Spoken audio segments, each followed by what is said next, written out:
Bonjour à toutes et à tous. Bienvenue dans ce super tutoriel Blender. Vous êtes prêts à plonger dans le monde fascinant de la 3D? C'est parti! Démarrage et mode. Pour commencer, on va ouvrir l'application Blender, un clic, et hop. Une fois que vous arrivez sur l'écran d'accueil, on choisit Général. Et voilà, on se retrouve sur l'espace de travail par défaut, avec notre ami, le cube en 3D.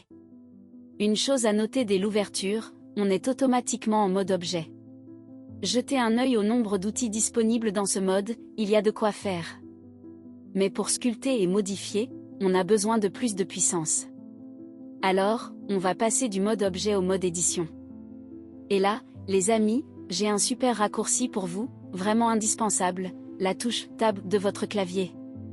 C'est elle qui va vous permettre de permuter entre les deux modes en un éclair. Croyez-moi, vous allez l'utiliser tout le temps, lors de vos manipulations. Et regardez ça. Le nombre d'outils qui viennent de s'afficher en mode édition est impressionnant. C'est là que la magie opère. Réglage des unités, le détail crucial. Avant de commencer à vraiment s'amuser, on va faire un petit réglage mais qui est capital si un jour vous devez créer une pièce avec des dimensions précises, par exemple au millimètre près. Pour ça, on revient vite fait sur le mode objet. Appuyez sur la touche N de votre clavier. Un petit panneau s'affiche sur le côté. On y trouve la rubrique « Item et transforme ». Vous voyez que les mesures affichent un M, ce sont des mètres. On va maintenant modifier ce système de mesures. Pour cela, dirigez-vous sur la droite de l'espace de travail, et cliquez sur les scènes Properties. L'icône ressemble à une petite planète ou un cône, selon la version, puis sur Units. C'est ici que vous pouvez changer tout un tas de choses, les degrés, les poids, le temps, la température, et bien sûr, notre système d'unités. On est en métrique dans Unisystem. Pour notre exemple, on va changer la longueur, l'int. On passe de mètre M à millimètre, millimètre. Attention, regardez bien le changement s'opérer instantanément dans le tableau des valeurs de transform. C'est génial! Je vous suggère de changer la valeur de Uniscale qui est de 1.0 à 0.001. Cela rendra vos valeurs plus cohérentes avec le travail en petits objets. Appliquez la transformation, le reset magique. Revenons à notre cube 3D. Changeons les valeurs de ce cube. On va le mettre à une dimension que l'on veut. Vous pouvez utiliser la touche S pour Scale pour le modifier.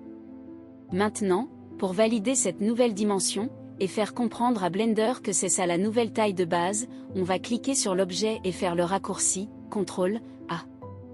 Dans le menu qui apparaît, choisissez Scale. Et là, regardez le panneau Transform, toutes les valeurs modifiées sont repassées à 1.0. C'est parfait. Cela veut dire que Blender considère maintenant cette forme comme sa nouvelle unité de base. On est bien, ok. L'outil mesure. On change de nouveau de mode et on repasse au mode édition. Cliquez sur l'outil mesure qui ressemble à une équerre. On va vérifier que nos unités sont bien appliquées sur notre cube. On va afficher diverses mesures sur le cube. Et là, un petit tuyau pour démarrer à un point précis de l'objet, maintenez la touche CTRL enfoncée avant de cliquer sur un point. Vous verrez apparaître un petit carré blanc, c'est l'effet du magnétisme qui se déclenche. Sans lâcher la souris, dirigez-vous vers le point suivant et dès que vous voyez le prochain petit carré blanc, vous pouvez lâcher. Regardez. Les mesures s'affichent automatiquement. Sachez que lorsque vous passerez à l'utilisation des autres outils, ces mesures disparaîtront. Il faudra revenir sur cet outil pour les revoir s'afficher. C'est fait, on peut continuer. Les 3 mousquetaires de la sélection. Avant de passer aux outils de modification, il est essentiel que je vous parle des 3 modes de sélection en mode édition, car ils sont la base de tout. On a ici le vertex, le point, à côté, le edge, l'arête ou le trait, et à côté, la face. Donc, si je dois sélectionner un point de l'objet, je clique sur vertex. Un côté ou trait de l'objet, je clique sur edge. Une surface de l'objet, je clique sur face. Bon, je sélectionne une face. En mode face bien sûr. Et on passe à l'outil, Extrude. Pour Extrude, le raccourci c'est E. Souvenez-vous de la fonction, son raccourci est la touche E. Avec l'outil, je peux tirer sur la flèche pour étirer et donner du volume. Mais ce qui est vraiment rapide, c'est le raccourci. Je clique sur CTRL Z pour faire un retour en arrière. Passons sur cet outil de sélection et ensuite faisons appel au raccourci. Je sélectionne ma face, je clique sur la lettre E pour extruder, puis par exemple sur X pour l'étirer sur l'axe X, et je tape 12, 12 c'est pour la dimension de l'extrusion. Je valide avec la touche Entrée. Regardez. Inutile de vous dire que, pour extruder vers le sens inverse, il suffit de mettre le signe moins devant la dimension. Par exemple, E, X, moins 10. Et hop.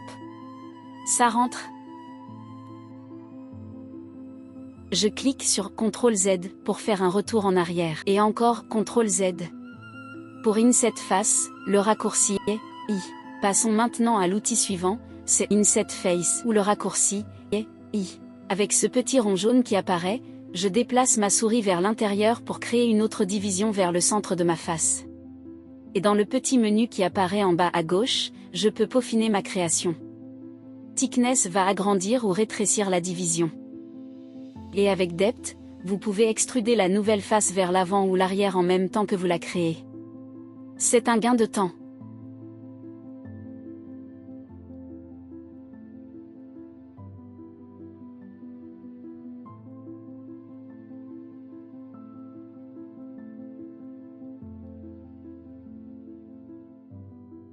Je clique sur CTRL Z pour faire un retour en arrière.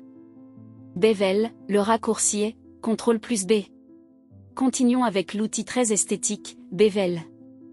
Le biseau, le chanfrein. Je sélectionne une arête ou une face, et j'actionne la manette jaune vers le haut ou le bas pour adoucir les angles. Encore une fois, dans le petit menu Bevel qui apparaît en bas, on va pouvoir peaufiner la forme. Ok. Le truc en plus.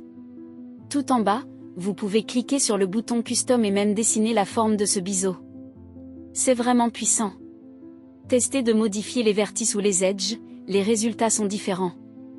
Lob Cut, le raccourci est CTRL+R. Je clique sur CTRL Z pour faire un retour en arrière. Passons à l'outil suivant, le Lob Cut. Cet outil va nous permettre de créer des divisions régulières dans tout l'objet, en une seule fois. Je glisse ma souris et je vois le cercle de découpe apparaître. Je clique pour valider le sens souhaité. Dans le menu Lob Cut and Slide qui apparaît, vous pouvez ajuster le Number of Cut, le nombre de divisions. Smoothness et Factor pour les déplacer et les lisser.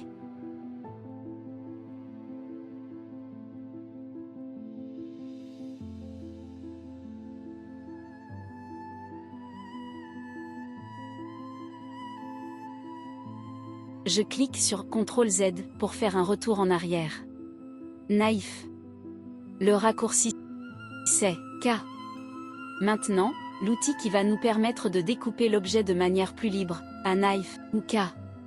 Cet outil permet de découper l'objet partiellement ou sur toutes les faces. Regardez cette option, en haut, Occlude Geometry. Elle est cochée par défaut. Si je fais ma découpe et que je valide avec la touche Entrée, seules les faces visibles sont découpées. La découpe ne traverse pas l'objet. Par contre, si je décoche Occlude Geometry et que je fais la même découpe, la découpe traverse toute la pièce. C'est une différence fondamentale.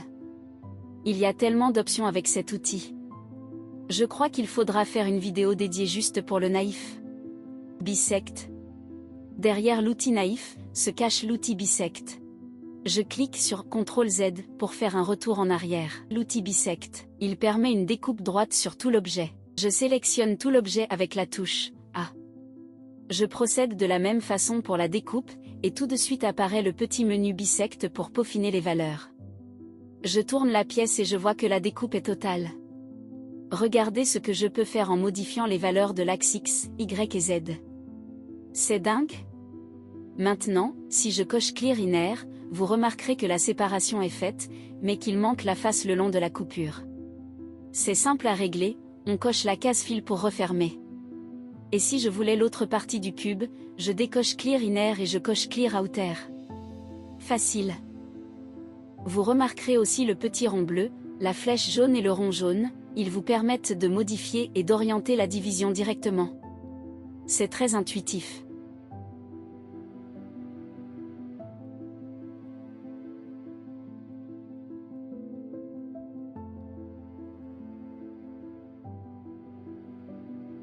Je clique sur CTRL Z pour faire un retour en arrière. Je sélectionne tout, avec la touche A. Et... attendez. Faisons une petite diversion pour un conseil. Faisons un test rapide sur la suppression. Le cube est sélectionné, je clique sur la touche Supre du clavier et je choisis Only Face. Voyez. Il n'a gardé que les vertices et les edges. On peut créer des formes incroyables avec ça. C'est bon à savoir.